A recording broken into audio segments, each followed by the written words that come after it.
ini. Selamat datang kepada teman-teman yang barusan hadir pada malam hari ini. Nah, hari ini kita akan maju lagi, melangkah satu materi lagi yang sedikit berbeda dengan materi-materi kita kemarin, yaitu mengenai parakletos. Parakletos. Ini menjadi penting ketika isu parakletos ini sebenarnya adalah isu yang cukup kencang ya beredar di Alkitab sebenarnya. Ketika Tuhan Yesus naik ke surga, dia berkata kepada murid-muridnya bahwa dia akan memberikan roh penolong, memberikan penolong yang lain. Nah, kata penolong yang lain itu kemudian menjadi satu permasalahan ketika saudara sepupu kita, teman-teman kita yang Muslim, mereka juga mengamini kata itu. Jadi kita yang Kristen mungkin nggak terasa ya, karena memang bagi kita jarang sekali mendengar hal yang seperti itu. Tapi teman-teman kita yang Muslim, kalau saya berdiri di pihak teman-teman yang Muslim, cara berpikirnya itu sedikit berbeda dengan kita mengenai parakletos. Kalau orang Kristen berpikir bahwa parakletos itu adalah roh, nah bagi orang Islam, tolong ini di settingnya di cara berpikirnya teman-teman yang Muslim ya. Untuk teman-teman kita yang Muslim itu cara berpikirnya adalah parakletos itu adalah nabi terakhir yang dijanjikan. Aku akan memberikan penolong yang lain. Begitu ya. Kata penolong itu kemudian kami orang-orang Muslim ini menganggap bahwa itu adalah nabi terakhir. Maka itulah yang menjadi salah satu, saya bilang salah satu ya, karena nanti kita akan bahas terus minggu-minggu depan ya sampai selesai mengenai masalah parakletos ini. Salah satu penguat mengapa kemudian kita menganggap bahwa junjungan kita yang Muslim ya teman-teman yang Muslim Nabi Muhammad SAW itu adalah nabi terakhir, begitu. Jadi bukannya tanpa alasan, tapi ada alasannya. Cuman sayang karena teman-teman Kristen itu tidak cukup mengerti. Jadi akhirnya ketika di perdebatan-perdebatan di dunia maya ataupun perdebatan-perdebatan agama, ini dua kelompok ini tidak nyambung karena masing-masing punya frame berpikir sendiri. Teman-teman yang Kristen selalu berpikir bahwa yang dimaksud penolong itu adalah Roh Kudus. Sementara teman-teman Islam berpikir yang disebut penolong itu adalah Nabi Muhammad. Gitu, aku akan memberikan kepadamu roh penolong. Begitu ya, penolong yang lain. Itu Muslim menganggapnya itu adalah Nabi Muhammad. Nah, ini loh. Ada dua hal yang berbeda ini yang mesti harus dipahami teman-teman Kristen ketika bertemu dengan teman-teman kita yang Muslim, supaya kita bisa luruskan sebenarnya itu apa gitu. Mulai dari kita membahas mengenai istilah, kemudian membahas dari sisi cara pandang mereka lebih dulu mengenai masalah roh, mengenai Roh Kudus dalam hal ini ya. Dan kemudian kita sampai akhirnya sampai pada pemahaman tentang pandangan orang-orang Yahudi terhadap yang namanya Menahem. Nah, hari ini kita akan belajar Menahem. Menarik sekali. Menahem, belajar Menahem. Ini untuk awalnya saja ya, masih awal. Nanti kita akan bergeser ke pelajaran-pelajaran berikutnya yang mungkin jauh lebih dalam. Makanya materi malam ini harusnya diikuti oleh semuanya, jangan materi malam ini ikut, nggak ikut, minggu depan ikut. Nah, itu bisa bingung nanti. Ya, gitu ya. Saya mesti mengencourage teman-teman ini yang membidani acara ini, Mas Ongki, kemudian Kak Yono, itu untuk benar-benar nanti bisa menyimpan video ini supaya nanti bisa melanjutkan mereka yang langsung melanjutkannya kedua ketika mereka masih bingung-bingung, mereka bisa langsung nyambung begitu. Gitu ya. Oke, kita mulai dari kebenaran yang awal-awal, kebenaran ya dalam tanda petik. Saya tunjukkan lebih dulu sebuah pertanyaan yang penting yang harus ditanyakan kepada teman-teman yang Kristen, terutama ya. Pertanyaan ini adalah sebuah pertanyaan yang cukup cukup jamak ya, artinya cukup biasa ditanyakan. Ketika saya menjadi Muslim, saya akan bertanya kepada teman-teman yang Kristen. Menurut teman-teman yang Kristen, siapakah Nabi terakhir? Gitu. Siapakah sebenarnya Nabi terakhir? Apakah Nabi terakhir itu adalah Nabi penutup itu adalah Yohanes Pembaptis? Ataukah Yesus Kristus? Ataukah itu adalah Simeon? Ya, ada Simeon katanya juga seorang nabi. Atau nabi terakhir itu adalah Nabi Maleaki. Nah, itu penting sekali. Nah, ketika ini ditanyakan kepada teman-teman yang Kristen, jawabannya macam-macam, begitu ya. Tetapi kebanyakan rata-rata merujuk kepada nabi terakhir, merujuk kepada Yohanes Pembaptis. Itu karena di dalam pandangan Kristen, nabi terakhir itu adalah orang yang mendapatkan suara dari Tuhan. Nah, Yohanes Pembaptis dianggap sama seperti Nabi Elia, begitu. Nah, permasalahan akan menjadi kompleks ketika ada orang Kristen menjawab bahwa nabi terakhir itu adalah Yesus Kristus. Nah, itu dari teman-teman yang Muslim pasti akan mengiyakan. Nah, berarti Yesus Kristus benar kan seorang nabi, gitu. Jadi pertanyaan ini harus diselesaikan ya oleh teman-teman yang Kristen. Nanti jawabannya akan ada di jawaban terakhir, gitu ya. Kejelasannya di yang terakhir. Nah, saya lebih dulu mengajak teman-teman untuk melihat, untuk menggunakan frame berpikir teman-teman kita yang Muslim dulu dalam meninjau hal ini supaya nanti kita bisa tahu dari mana kita masuk. Jadi tidak asal masuk, pokoknya klaim pakai ilmu pokoknya. Nah, di dalam kekristenan perlu saya tekankan sekali lagi ya, di dalam kekristenan itu segala sesuatunya itu ada dasarnya. Jadi semuanya berkaitan antara apa yang ada di Perjanjian Lama dan Perjanjian Baru. Oleh karena itulah orang Kristen itu langsung meneletakkan begitu saja Alkitab Perjanjian Lama yang juga dibaca oleh orang Yahudi yang tidak percaya Yesus, diletakkan begitu saja, didampingkan dengan Perjanjian Baru, dan puji Tuhan ya, itu tidak bertentangan sama sekali. Dua kitab ini yang sebenarnya ditulis dalam rentan waktu 1.500 tahun, penulisnya ada 40 orang paling tidak, kemudian ditulis dalam 3 bahasa, itu sama sekali tidak bertentangan. Nah, begitu ya. Oh, ada yang bertentangan, nah, nanti kita bahas. Kebetulan saya sekolahnya S3 ada di bibliologi, jadi ini ya, masalah kritik teks, jadi enak. Jadi kalau ada perbedaan-perbedaan teks, kita bisa melihat lebih jelas. Oke ya, langsung lanjut ke halaman pertama. Nah, perlu diketahui oleh teman-teman kita yang ada di sini semuanya, bahwa sampai sekarang, ya teman-teman kita yang Muslim atau orang-orang Islam itu selalu mencari kata Muhammad pada kitab Taurat. Mereka berusaha menemukan ya kata Muhammad di dalam kitab Taurat, karena dengan menemukan nama Muhammad itu, maka akan mengkonfirmasi kebenaran Al-Quran. Jika nama itu ditemukan, artinya Al-Quran benar. Tetapi jika nama itu tidak ditemukan, berarti Al-Quran sudah salah menempatkan kata Muhammad, yang menyatakan bahwa Muhammad itu ada di dalam kitab-kitab Taurat dan kitab Injil. Begitu. Nah, kalau Bapak Ibu semuanya mungkin pernah melihat di YouTube ya, atau mungkin melihat di perdebatan-perdebatan agama, itu ada beberapa ayat-ayat ya di dalam Perjanjian Lama, terutama di Kidung Agung, yang biasanya dipakai oleh ini Zakir Naik untuk menyatakan bahwa di dalam kitab Kidung Agung itu ada kata Muhammad secara literal atau secara tekstual, ya, dengan kata Muhammadin. Tapi hari ini kita tidak bahas di situ. Nanti kita akan bahas khusus itu di Perjanjian Lama, tinjauan tentang kata Muhammadin, gitu ya.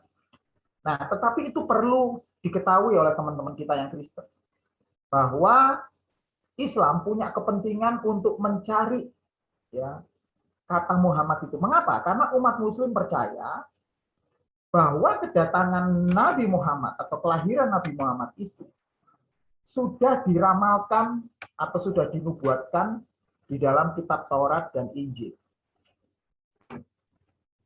Itulah yang membuat semakin yakin bahwa sebenarnya Nabi Muhammad itu adalah Nabi yang memang benar-benar dijanjikan oleh Taurat dan Injil. Atau kalau saya bilang itu adalah Nabi penerus.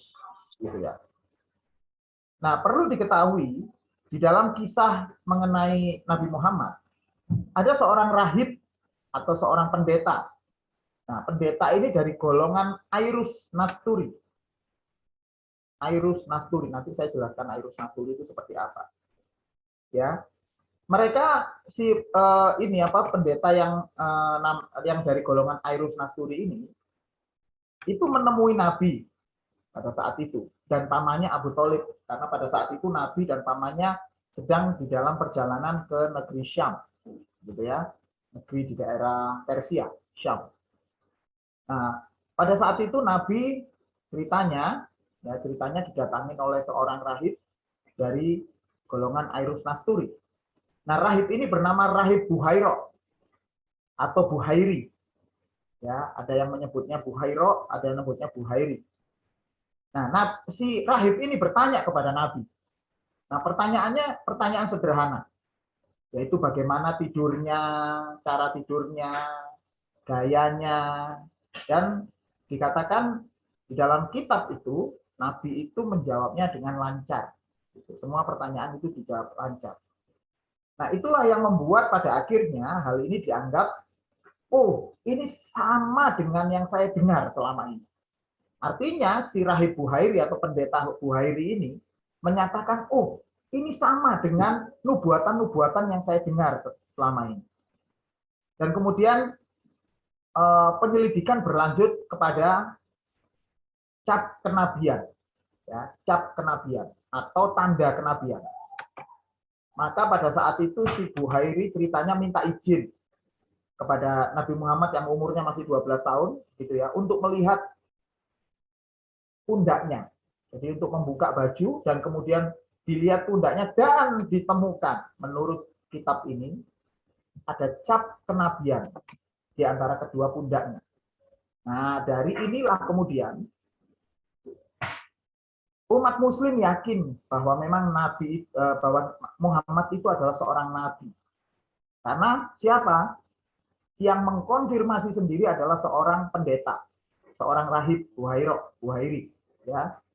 Dikonfirmasi benar. Dari mana konfirmasinya? Dari wawancara. Dan ternyata itu cocok dengan yang didengar selama ini.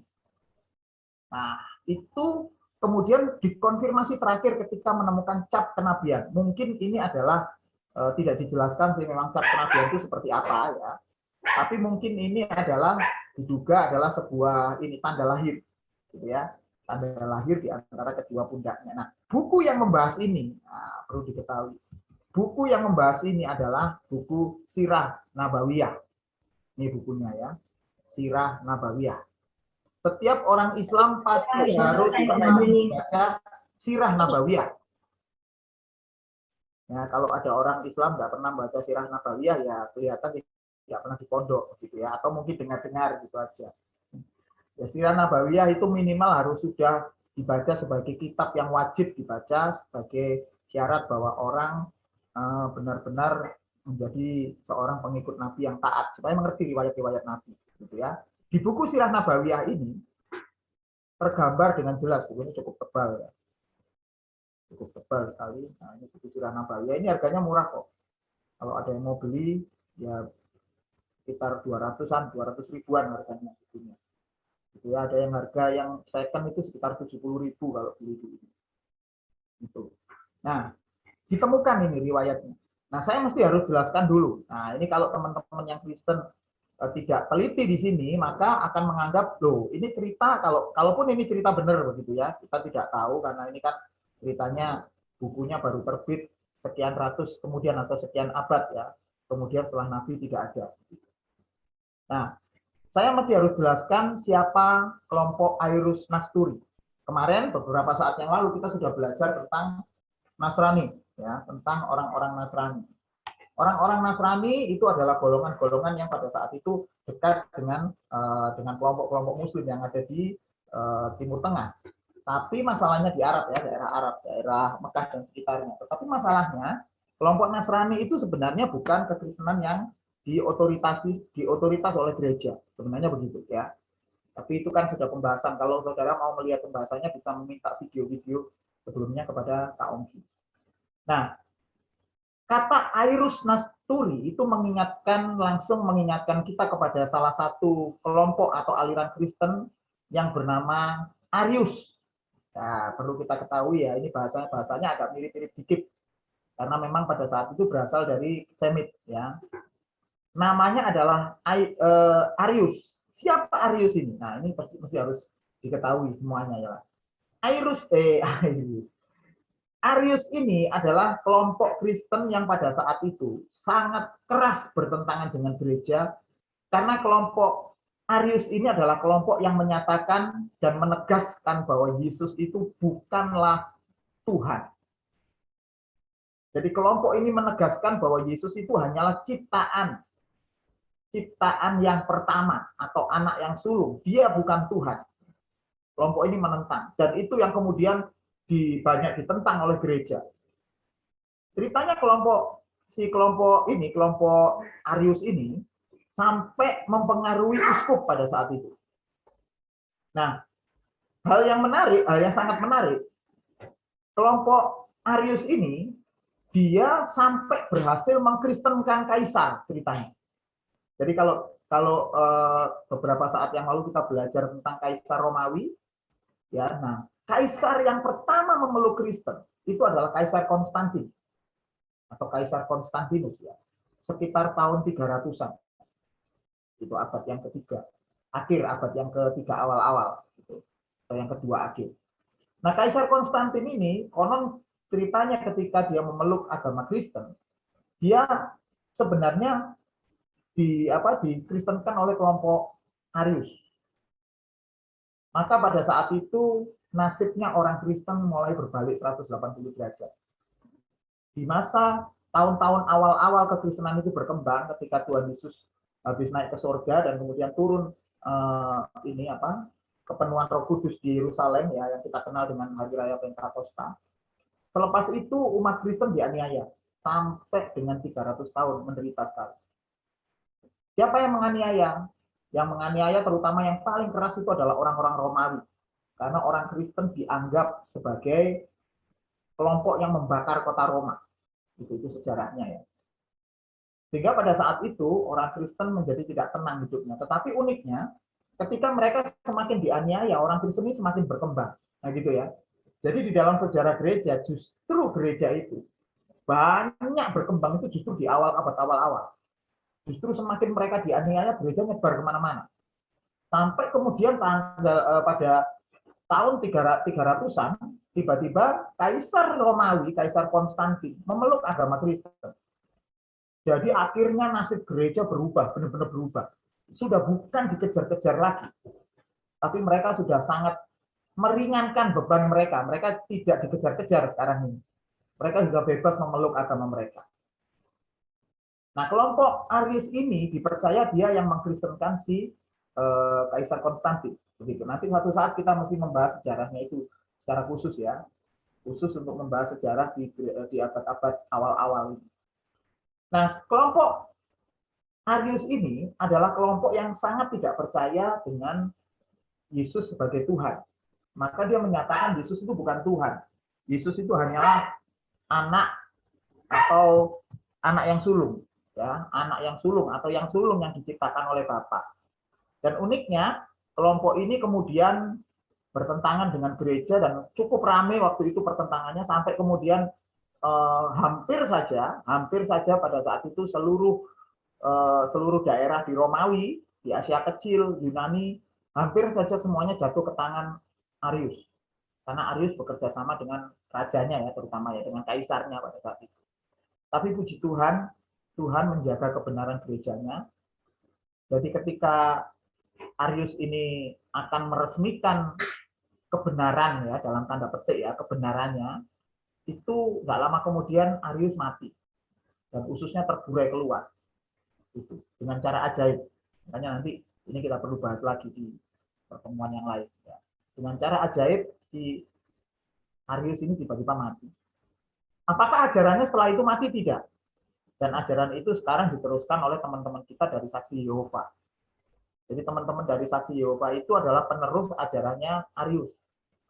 Ya, kira-kira pandangannya sama seperti mereka. Itulah sebabnya, saudara-saudara semuanya, ya, kekristenan sekarang tidak bisa digabungkan dengan Saksi Yehova. Mengapa Saksi Yehova tidak bisa masuk Kristen? Ya, karena ada sejarahnya sejak tahun 400. Dan sejarah itu cukup kuat karena memang si kelompok Arius ini sama sekali tidak mempercayai Yesus sebagai Tuhan. Maka ketika seorang rahib ini, Buhairo ini, bertemu dengan Nabi, nah kita tahu sekarang model rahibnya itu seperti apa. Nah, yang pasti dari sini, dari cerita ini, dari kisah ini kita tahu bahwa yang namanya rahib Buhairo ini atau rahib Buhairi ini itu bukan dari kalangan gereja yang berotoritas. Ya, itu berasal dari kalangan kelompok-kelompok yang disebut bidat atau kalau di Islam namanya bid'ah, ya, kelompok bid'ah yang tidak diterima oleh gereja. Jadi ya wajar ketika rahib itu bertemu dengan Nabi Muhammad dan menyatakan bahwa Nabi itu tidurnya seperti nubuatannya yang ada di Taurat dan Injil, gayanya sama, gitu ya, bisa menjawab dengan pertanyaan dengan lancar. Dan kemudian Buhairo ini, kemudian oh iya ini benar ini yang diceritakan. Nah, kita jadi tahu sekarang Islam yang Kristen yang manakah yang ketemu dengan Nabi Muhammad dan Abu Thalib waktu itu. Begitu. Kalau cerita itu benar. Tapi saya kok jadi meragukan. Mengapa saya ragu? Karena walaupun segila-gilanya kelompok Arius, mereka pun sama seperti Kristen seperti kita. Mereka juga memegang dua kitab, Perjanjian Lama dan Perjanjian Baru. Dan mereka pastilah tahu. Mereka tahu apa ciri seorang nabi itu ya. Tidak ada ciri secara fisik. Nabi itu di dalam Alkitab, dalam Perjanjian Lama tidak ada ciri secara fisik. Gitu ya. Oh, nabi itu harus ini apa? Harus ganteng seperti ini apa? Seperti Pak Franky gitu. Enggak seperti itu. Tidak ada ciri-ciri secara fisik karena nabi itu sifatnya adalah penunjukan langsung dari Tuhan. Penunjukan langsung dari Allah. Jadi gitu ya. Jadi sebenarnya agak sedikit useless ya. Agak sedikit sia-sia ketika justru mencari cap kenabian di antara kedua pundaknya. Ini agak unik ini. Tapi ya begitulah, kita harus memaklumi karena buku itu dibuat, buku Sirah Nabawiyah itu dibuat dalam rangka untuk menguatkan posisi Muhammad pada saat itu sebagai seorang nabi terakhir di antara pandangan-pandangan Kristen yang sudah kokoh. Nah, karena pada tahun ketika Muhammad itu lahir ya sekitar tahun 570 sampai dengan tahun 630 itu adalah kuat-kuatnya gereja. Gereja posisi gereja itu kuat sekali, gitu ya. Dengan yang disebut sebagai gereja yang Katolik, bukan gereja Katolik ya. Gereja yang Katolik, gereja yang universal. Mereka bersatunya kuat banget. Ada 5 pusat kekristenan yang pada saat itu cukup berkembang. Yang pertama di Antioquia, di Syria. Nah, itu adalah Kristen Ortodoks Syria. Mereka ketika beribadah mereka menggunakan dua bahasa, ya, bahasa Aramaik, bahasa yang dipakai oleh Tuhan Yesus sendiri, dan bahasa Arab sebagai bahasa lingua franca mereka atau bahasa setiap harinya mereka. Jadi bahasa Arab sudah digunakan gereja sudah lama sekali, jauh sebelum Islam itu ada. Kemudian yang kedua ada di pusatnya di Alexandria di Mesir. Cukup besar ini pusat kekuasaan gereja di Mesir, itu kelompok gereja di Mesir yang disebut gereja Koptik ini kuat banget sampai sekarang. Ya, di Mesir itu ada gereja, ada orang Kristen di sana. Diperkirakan menurut catatan yang resmi 10%. Tapi sebenarnya catatan tidak resminya bisa sekitar 22%. Itu di Mesir. Nah, kemudian pusat yang ketiga yang cukup besar juga adalah pusat gereja di Roma. Di Roma Italia gitu ya. Yang sekarang kita kenal dengan Vatikan. Itu pusat kekuasaan gereja-gereja di Eropa pada saat itu ya, jadi dia menguasai Eropa. Nah yang keempat adalah di Konstantinopel, Turki. Itu gereja cukup kuat. Pusat gerejanya itu bahkan di tempat yang gereja sangat besar yang diberi nama Hagia Sophia. Ya, jadi nama gerejanya Hagia Sophia. Dan yang terakhir tentunya sebagai yang kelima, sebagai pusat gereja yang terakhir yang paling kuat itu juga ada di Yerusalem. Jadi kekristenan sudah cukup berkembang pada saat itu. Karena sekitar tahun 500 gereja sudah menjadi kekuasaan baru. Kalau dulu dikejar-kejar, kalau sekarang akhirnya gereja itu kuat karena kaisarnya jadi Kristen, ya kira-kira seperti itu. Nah, tetapi justru ketika gereja bersahabat dengan kaisar, lucu, gereja perkembangannya jadi nggak bagus. Jadi perkembangannya sangat terhambat sekali ya. Jadi akhirnya bahkan pada saat itu kekristenan dikenalkan dengan cara yang sedikit kurang baik. Ya, dengan perang salib kita udah belajar ya, perang salib dan sebagainya. Oke, lanjut. Nah, klaim ini bukan berarti ini tanpa dasar ya. Klaim yang ada di surah Nabawiyah bukan berarti tanpa dasar. Dasarnya adalah di surat As-Saff 6. Gitu ya. Surat As-Saff 6. Ini adalah bagian dari kitab suci Al-Qur'an, Al-Qur'anul Karim ya, yang menyatakan dengan jelas, sangat jelas sekali bahwa ada nubuatan tentang nabi. Nah, sekali lagi saya mesti perlu tegaskan kepada teman-teman yang Kristen, ketika ada terjemahan-terjemahan Al-Qur'an yang ada tanda kurungnya itu berarti secara tekstual tidak ada. Ya. Oke. Surat As-Saff atau barisan ya, As-Saff itu barisan itu. Langsung aja saya baca di terjemahan Indonesianya ya. Karena kelamaan kalau baca Arabnya. Gitu ya. Dan ingatlah ketika Isa ibnu Maryam berkata, "Hai Bani Israel, sesungguhnya aku adalah utusan Allah kepadamu, membenarkan kitab sebelumku, yaitu Taurat, ya, yaitu Taurat, dan memberi kabar gembira dengan datangnya seorang rasul, wa mubasi siram birasuli, yatimin badismuhu Ahmad, ya, yang akan datang sesudahku, yang namanya adalah Ahmad. Namanya adalah Ahmad. Secara tekstual namanya Ahmad tadi ya. Wa dari di sini. Di sini wa mubasi siram, wa mubasi siram birasuli. Birasuli ya. Mim bismuhu Ahmad. Ahmad. Jelas ya, secara tekstual ini adalah Ahmad. Begitu. Tetapi dikasih tanda kurung, karena sekali lagi karena ini terjemahan, tanda kurung itu tidak ada di dalam teks, tanda kurungnya diberi kata Muhammad. Nah, nanti akan kita bahas ini khusus. Maka tatkala Rasul itu datang kepada mereka dengan membawa bukti-bukti yang nyata, mereka berkata, ini adalah sihir yang nyata. Gitu. Jadi ketika itu Isa ibnu Maryam, yaitu Yesus gitu ya, justru menubuatkan kepada Bani Israel. Hai Bani Israel, sesungguhnya aku adalah utusan Allah kepadamu. Aku ini utusannya Allah kepada kalian semuanya. Membenarkan kitab sebelumku, karena dipercaya oleh teman-teman yang Muslim bahwa Isa itu membawa ini Injil, ya, diberikan Injil, maka Isa itu di bagian kata ini membenarkan kitab sebelumku, yaitu Taurat, dan memberi kabar gembira dengan datangnya seorang rasul yang akan datang sesudahku, yang namanya adalah Ahmad. Nah, gitu ya. Jadi pada saat itu Yesus berkata, nanti akan ada kabar gembira buat kalian semuanya. Akan ada rasul yang akan datang sesudahku, namanya adalah Ahmad. Nah, maka tatkala rasul itu datang kepada mereka dengan membawa bukti-bukti nyata, nah, mereka tidak percaya. Ini adalah sihir yang nyata, gitu ya. Itu tanggapannya orang Israel pada saat itu. Artinya orang Israel nggak bisa terima. Jadi dari ayat ini aja kita sudah tahu bahwa sebenarnya di dalam Islam ada pandangan bahwa yang menyatakan bahwa Nabi itu adalah Rasul terakhir atau Nabi terakhir yang akan datang setelah Yesus, maka itu langsung menunjuk kepada yang namanya Ahmad atau Muhammad, begitu.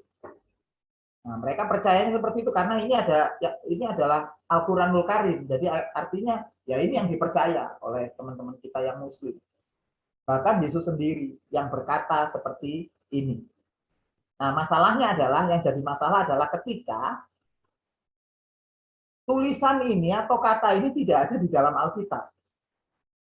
Gitu. Maka akan sangat sulit bagi orang Kristen untuk mengaminkan bagian ayat ini. Karena Yesus nggak pernah ngomong. Gitu. Nggak pernah ngomong bahwa akan ada kabar gembira, akan datang rasul yang akan datang, namanya Ahmad. Itu nggak ada. Nah, terus bagaimana kalau tidak ada di ini, di dalam Alkitab? Padahal ini di dalam Al-Quran menyatakan demikian. Ingat ya, Al-Quran itu menurut keyakinan orang Islam, teman-teman kita yang Muslim, itu adalah firman Allah, kalamullah. Nah, kalau kalamullah itu berarti itu nggak boleh salah. Ya kalau nggak boleh salah, artinya kalau ada yang salah ini gimana? Nah, maka muncullah pandangan-pandangan mengenai ini apa Periklitos. Tapi nanti kita bahas ya. Nanti kita bahas. Pertanyaan yang penting adalah sekarang, apakah yang benar Nabi itu bernama Ahmad atau Muhammad? Bisa kasih biru-biru di pojok ini. Ya. Ini Muhammad yang atas, yang kedua adalah Ahmad. Mana yang benar?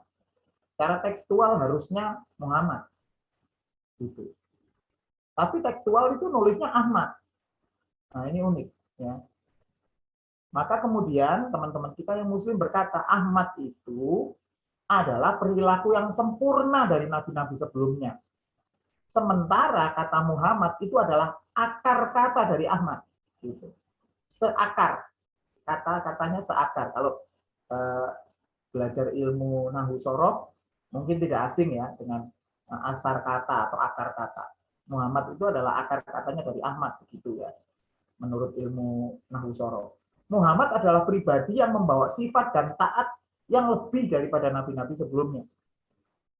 Ya. Jadi Ahmad itu adalah perilakunya, sementara Muhammad adalah pribadinya.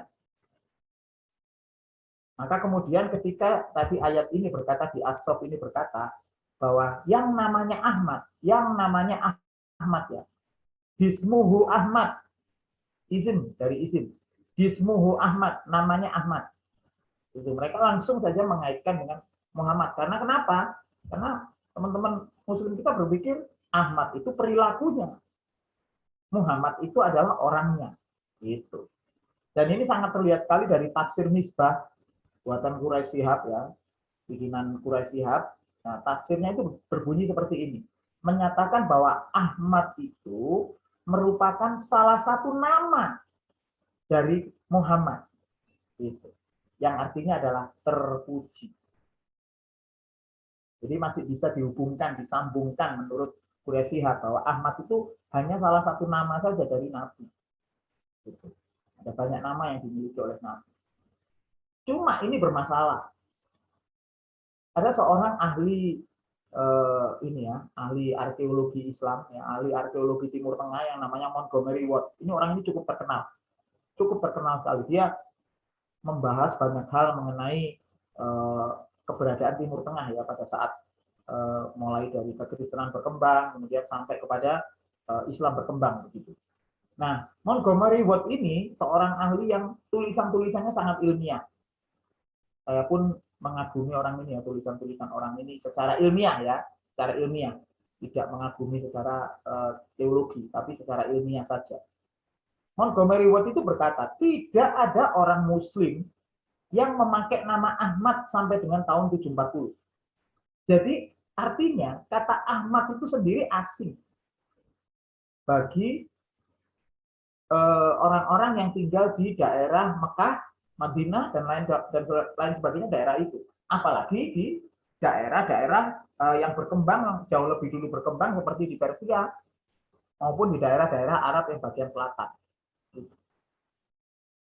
Itu tidak ada, nama Ahmad itu tidak ada, tidak pernah dipakai. Ya kalau sekarang kalau ada nama yang aneh gitu ya, ya kalau Mas Timotius ini nggak aneh, Pak Franky juga nggak aneh namanya. Kemudian Mas Ongki juga nggak aneh. Kemudian Filipus juga nggak aneh. Tapi akan jadi aneh kalau tiba-tiba ya sekarang ini ada muncul nama Pak Ijo. Ada orang menamai nama anaknya Pak Ijo. Jadi nama aneh begitu ya. Tapi kita udah pernah dengar. Tapi yang dimaksud ini adalah nama ini nggak pernah muncul. Belum pernah muncul sebelumnya. Artinya ya kalau umpama ini tahun zaman saya lahir dulu, saya dulu lahirnya itu tidak ada nama anak yang namanya bagus-bagus. Ya, zaman saya lahir itu nama itu Bambang gitu ya. Terus kemudian Slamet itu udah bagus namanya. Itu nama ini apa Kevin itu tidak pernah ada. Kevin itu baru muncul sekitar tahun-tahun 90, nama Kevin. Nah, ketika dulu zaman saya lahir, sekitar tahun 70-an itu, ada nama Kevin itu, waduh, Kevin Costner pasti ya. Pasti orang orang luar negeri. Gitu. Nah, ini sama. Nama Ahmad itu tidak ada. Nah, baru nama ini muncul, baru rame di orang-orang muslim, di teman-teman yang muslim, nama Ahmad atau ini mulai muncul ketika ya Nabi sudah wafat dan kemudian begitu terkenal, dan nama ini kemudian menjadi nama alternatif bagi Muhammad. Jadi ada nama Ahmad, ada nama Muhammad, itu mulai rame. Tapi kalau nama Muhammad biasa didengar sih. Memang biasa didengar pada tahun-tahun itu, tahun 600, ya, abad yang ke-5, 6, itu sudah mulai didengar. Nah, pada tahun 781, ada surat yang cukup unik ya. Surat itu berasal dari Khalifah Al-Mahdi. Menyatakan kepada Martimotius, ini adalah seorang pemimpin Kristen, ya, agar tidak mengambil Ahmad sebagai nama, melainkan sifat yang mengisyaratkan datangnya Nabi yang dijanjikan Isa Al-Masih. Nah, gitu. Jadi Khalifah Al-Mahdi ini menyatakan kepada Martimotius I, jangan mengambil nama itu nama Ahmad itu sebagai nama, tapi itu mengisyaratkan, melainkan adalah sifat yang mengisyaratkan datangnya Nabi yang dijanjikan oleh Isa Al-Masih, gitu ya. Jadi ini yang dikatakan kepada Khalifah Al-Mahdi itu dari sini kita tahu. Dulu pada zaman dulu betapa betapa hebatnya perdebatan di surat As-Saff ayat yang ke-6 ini. Sangat berdebatnya hebat. Mengapa perdebatan itu hebat? Karena yang dimunculkan di sini kata Ahmad, bukan Muhammad. Begitu. Nah, makanya kalau sekarang ini teman-teman muslim udah biasa dikasih tahu ya, oh ya pokoknya Ahmad sama Muhammad sama orangnya gitu. Itu yang disebut sebagai sebuah hal yang tidak benar. Kalau dikatakan berulang-ulang lama-lama jadi kebenaran gitu. Nah, jadi kita dari sini tahu pada tahun 740, tahun 781 ini perdebatan mengenai As-Saff 6 ini sudah cukup ramai gitu. Jadi pada saat itu orang Kristen pun tidak percaya mengaitkan langsung dengan kata Ahmad dengan kata Muhammad, itu juga nggak percaya gitu. Jadi lucu ya. Jadi perang apologetika sebenarnya bukan dimulai akhir-akhir ini gara-gara rame, gara-gara ada Ahmadiyat, kemudian ada ini Zakir Naik, bukan. Itu sudah lama sekali ada itu perdebatan Islam Kristen itu sudah ada. Ya, lanjut. Nah, sekarang kita langsung saja memahami tentang Periklitos. Kata Periklitos itu adalah sebuah bahasa Yunani yang artinya adalah termasyur dan terpuji. Begitu. Periklitos itu adalah kata Yunani yang artinya termasyur dan terpuji. Nah, Periklitos ini banyak dipakai oleh teman-teman kita yang muslim. Di dalam kekristenan tidak ada namanya Periklitos. Dalam Alkitab itu sama sekali tidak ada yang kata teks yang menyatakan Periklitos dalam bahasa Yunani. Ya, yang ada adalah Parakletos. Parakletos. Sementara kata Periklitos itu tidak pernah ada. Mengapa tidak pernah ada dan itu sangat jelas sekali. Nah, kita mesti perlu bersyukur, saudara. Bersyukurnya itu gini. Bersyukurnya bahwa Alkitab kita perjanjian baru itu ditulis dalam bahasa Yunani. Perjanjian lama kebanyakan ditulis dalam bahasa Ibrani. Apa beda bahasa Ibrani dengan bahasa Yunani? Bahasa Ibrani adalah bahasa tulisannya. Tulisannya itu membacanya dari kanan ke kiri seperti tulisan Arab. Jadi dia lebih kuno dari tulisan Arab ya, membacanya dari kanan ke kiri. Gitu ya, alef, bet, gimel, dalet itu dari kanan ke kiri. Ya. Nah, tulisan Ibrani yang kuno itu tidak mencantumkan vokal. Tidak mencantumkan vokal A, I, U, E, O, nggak ada. Isinya cuma konsonan semua. Loh, tapi apa ya bisa dibaca? Bisa. Orang Ibrani bisa baca. Contoh, ya contoh, saya kasih contoh saja ini. Ini bukan kata Ibrani, tapi dalam bahasa Indonesia. Saya nulis di WA. Ini ceritanya WA-nya Mas Sabto aja, Mas Coach Sabto. Saya nulis gini. BSK SY PLG. Bisa baca nggak, Mas Sabto? BSK SY PLG. Kira-kira apa, Mas? Maksudnya, Mas? Ono nggak, Mas Sabto? Aku aja. Ya, ada yang tahu kalau saya nulis itu? Besok saya pulang. Nah, betul sekali Bu Dewi. Loh, kok bisa tahu Bu Dewi? Kan nggak ada vokalnya. Kok bisa baca besok saya pulang? Iya, BSK. Iya, karena kita terbiasa, betul. Mohon maaf ya, karena kadang anjing-anjing saya ini kalau ada tamu rame banget. Gitu. Besok saya pulang, loh kok kita bisa baca? Ya karena kita sudah terbiasa dengan kata-kata itu, maka itulah bahasa Ibrani. Isinya semuanya tulisan konsonan. Maka orang Ibrani sendiri itu bisa baca dengan mudah. Itu. Orang yang terbiasa membaca tulisan Ibrani dengan mudah. Kalau di STT, di sekolah teologi, diajari tuh tulisan bahasa Ibrani. Tapi cuma sayang, di STT itu dikasih vokal, dikasih nikut, atau tanda titik-titiknya. Kalau di dalam Islam namanya harokat. Dikasih harokat, gitu ya. Dikasih A, I, U, E, O-nya dikasih. Itu sewa, gitu dikasih. Nah, di Islam pun, ya tulisan Arab pun sama. Tidak ada vokalnya, yang tulisan kuno itu. Tidak ada harokatnya, yang namanya Arab gundul. Gitu ya. Itu nggak ada harokatnya, jadi cuman ini aja, konsonan aja. Itu bisa baca, mereka bisa. Di pondok pesantren itu nggak boleh baca Al-Quran pakai harokatnya, nggak boleh. Ya, harus Arab gundul yang dibaca. Gitu. Jadi kalau ada orang Islam nggak bisa baca Arab gundul, berarti dia bukan keluaran pondok.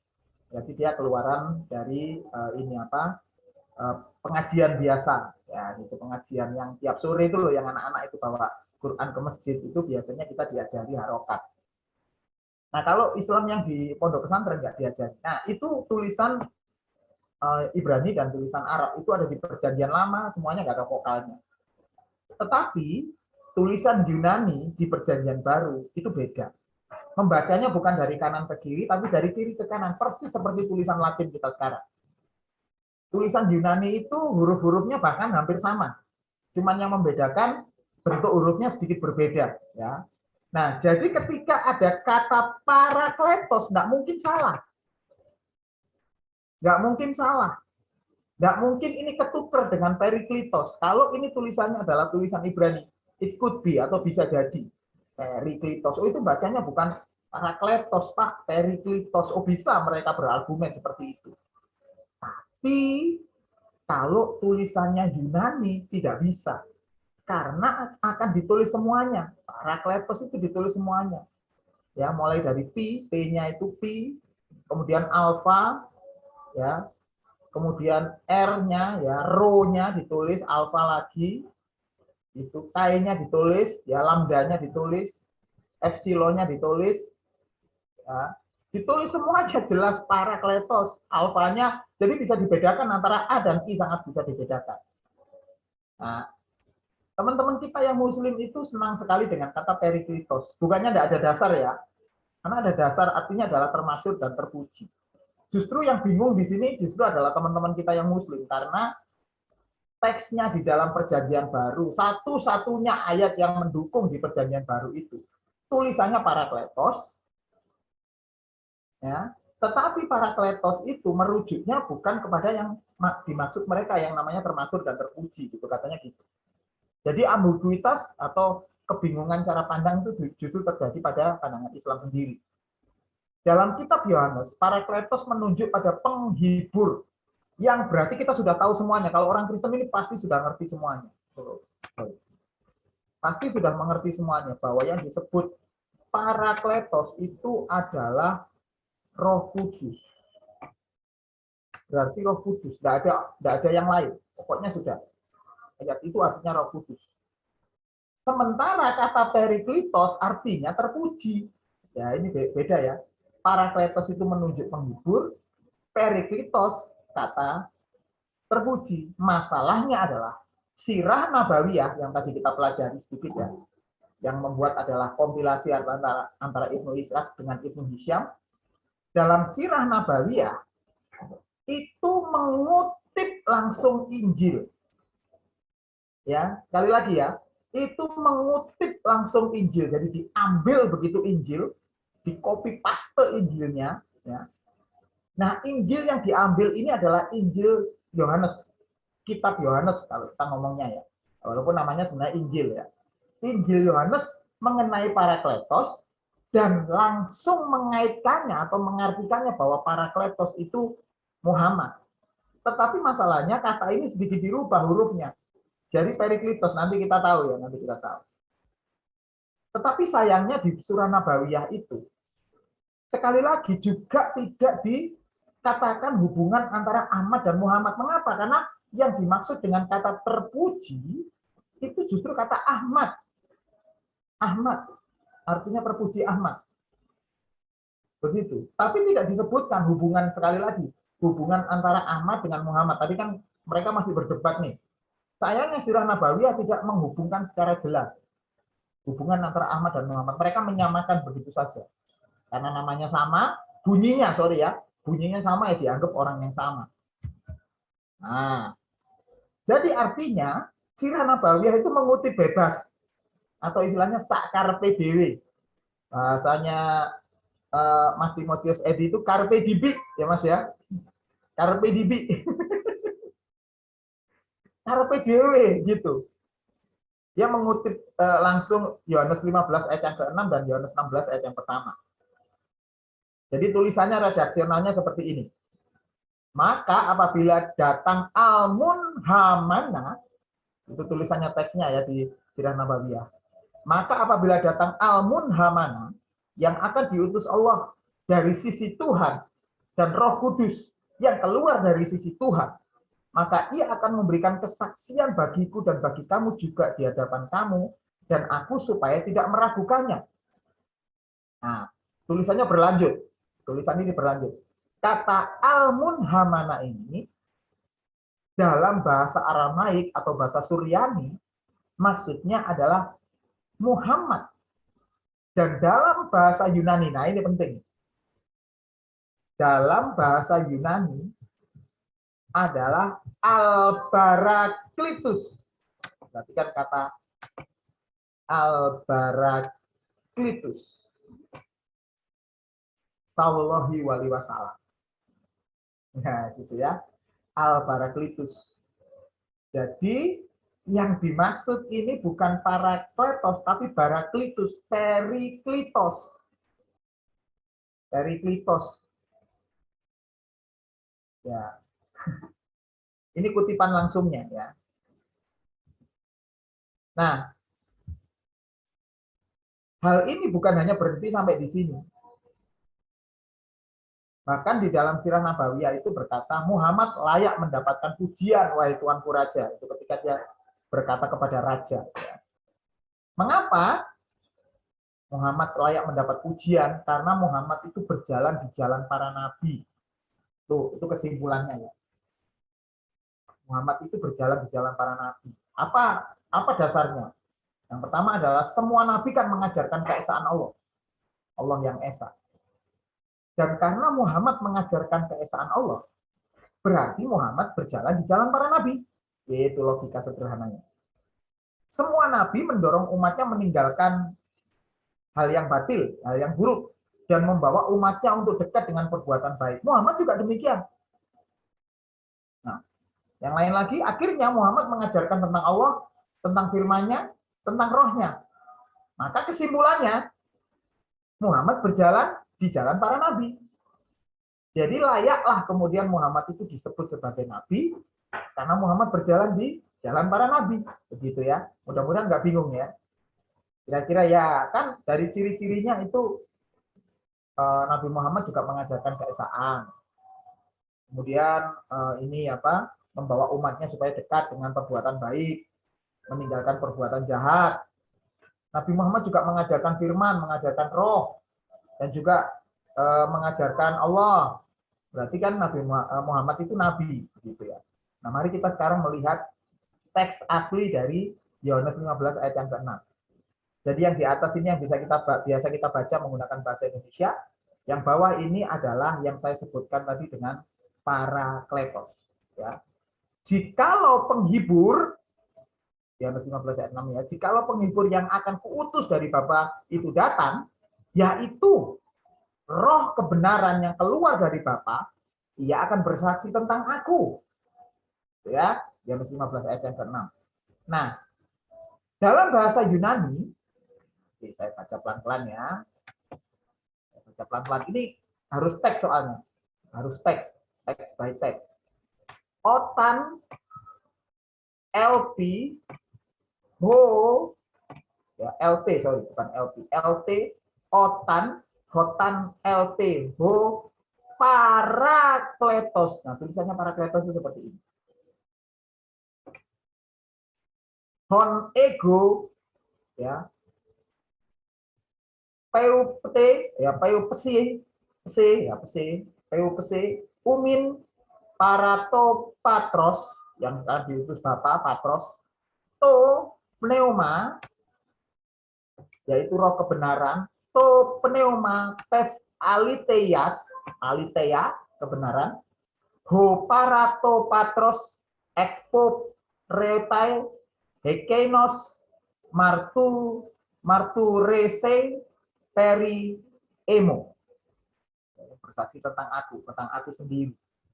Dari teks ini kita tahu bahwa teksnya tulisannya parakletos, bukan bariklitus. Bukan bariklitus yang tadi dikatakan sirah nabawiyah. Nah, masalahnya sirah nabawiyah ini mengutip langsung. Ya, mengutip langsung. Langsung dikutip 15 ayat yang ke-6 tapi mengganti juga. Coba perhatikan kata ini. Maka apabila datang al-mulhaman yang akan diutus Allah.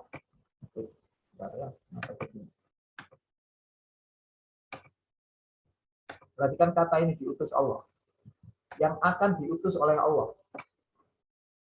Sementara di dalam Yohanes 15 ayat yang ke-6, jikalau penghibur yang akan kuutus,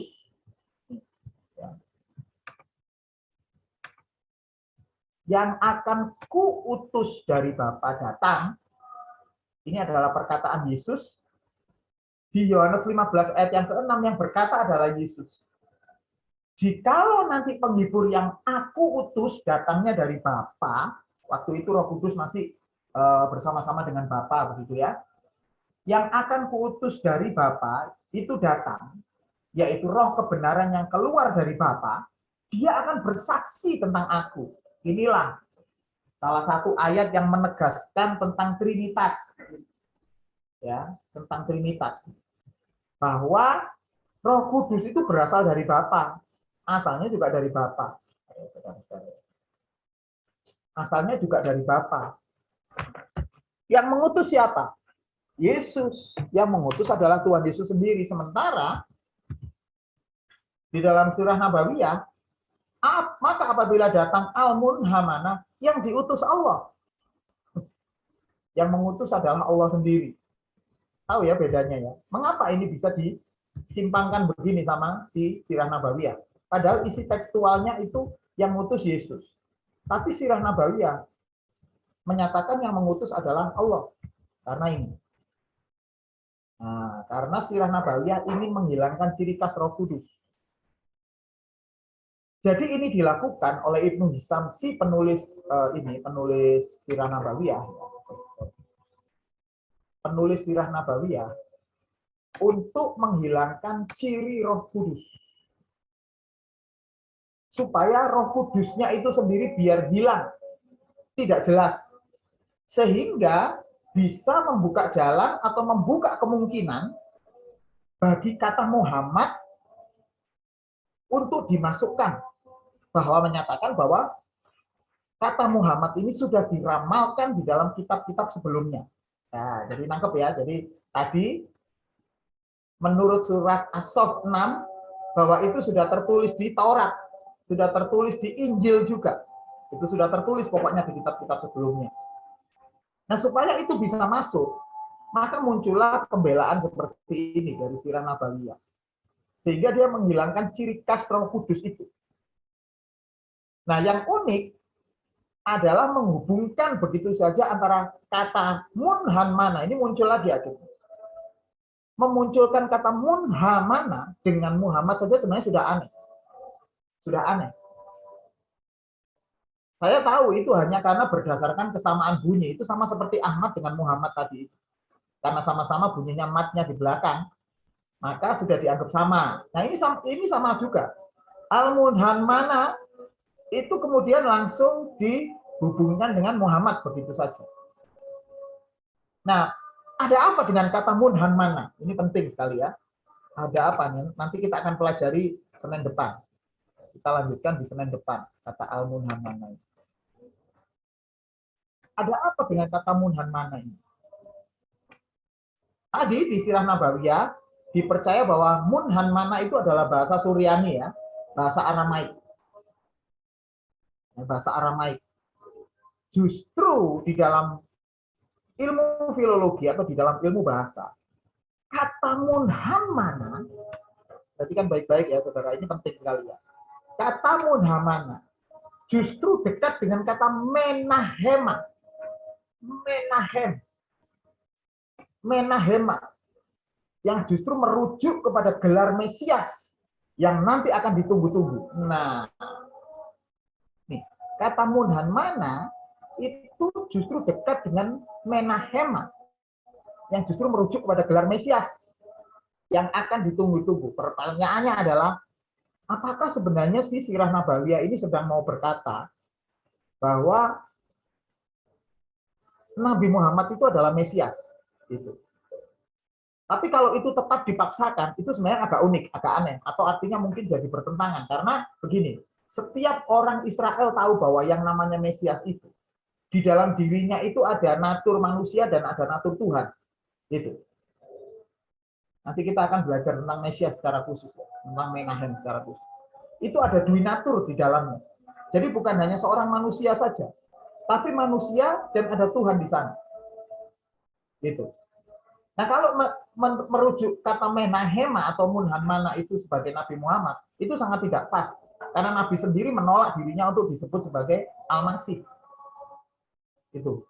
Mesias itu menolak, dirinya menolak, nggak mau disebut sebagai Mesias. Karena memang bukan Mesias, aku hanya utusan. Begitu. Nah, masalahnya lagi, kata menahema ini merujuk kepada gelar Mesias yang nanti akan ditunggu-tunggu dan setiap orang pasti tahu.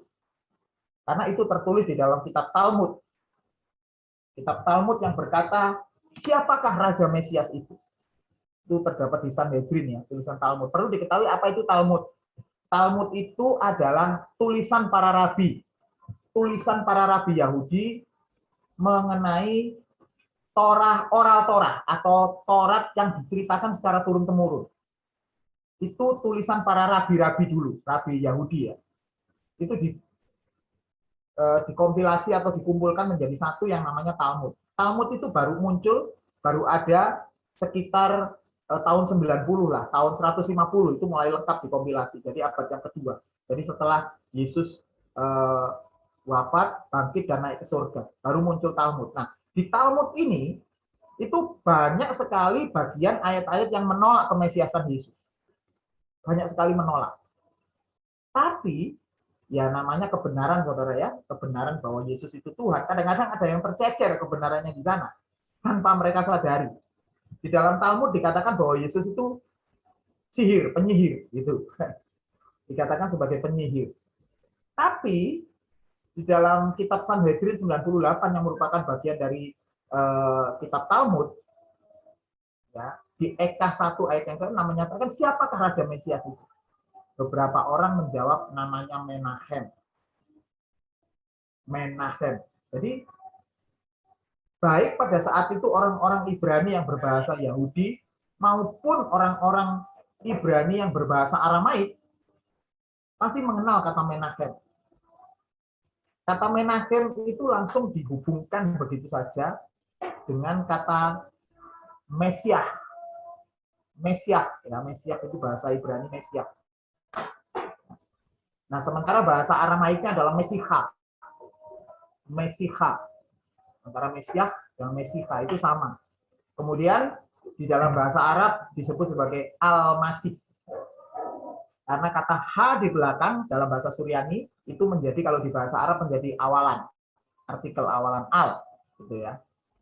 Contoh kata Allah, Allah, yang artinya adalah Tuhan, Allah. Di dalam bahasa Suryani Allah atau bahasa Aramaik Allah, tapi di bahasa Arab menjadi Allah. Nah, kira-kira seperti itu. Nah, kata Mesiha ini, kalau dalam bahasa Ibrani adalah Mesiah, dalam bahasa Aramaik adalah Mesiha, dalam bahasa Arab ada Al-Masih, dalam bahasa Yunani adalah Kristus. Kristus. Jadi kata Yesus Kristus itu langsung merujuk kepada Yesus Sang Mesias. Gitu. Makanya Islam dengan Kristen ini sama. Sama. Dua-duanya sama-sama memberi gelar Mesias kepada Yesus. Jadi Al-Masih itu bukan nama ya, Al-Masih itu gelar.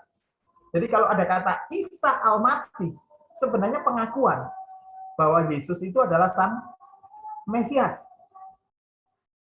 Jadi akan jadi aneh kalau sirah nabawiyah sendiri, ya sirah nabawiyah sendiri sebagai salah satu pegangan teman-teman kita yang Muslim, justru menyatakan bahwa al-munhamana atau yang akan diutus Allah itu adalah Nabi Muhammad. Jadi bingung kan? Dalam ini apa, di dalam Al-Qur'an dikatakan bahwa Isa itu Al-Masih. Tapi di dalam sirah nabawiyah yang namanya Mesias atau Menahema itu Muhammad. Jadi ini kan tidak konsisten jadinya, gitu ya.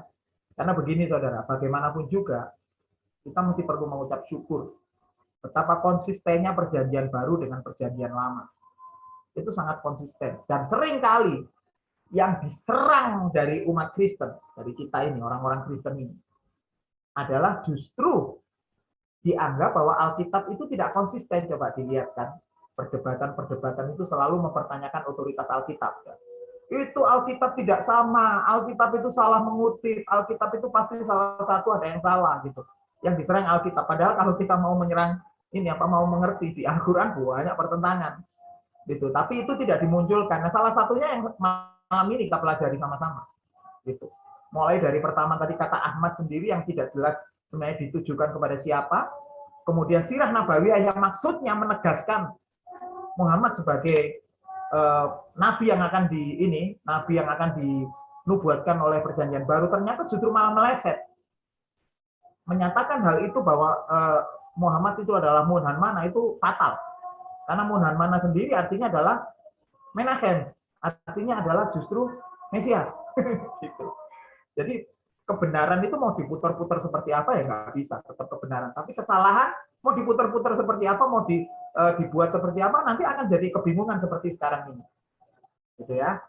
Oke, wabillahi taufik wal hidayah. Wassalamualaikum warahmatullahi wabarakatuh. Terima kasih sudah mendengarkan dongeng saya selama paling nggak 1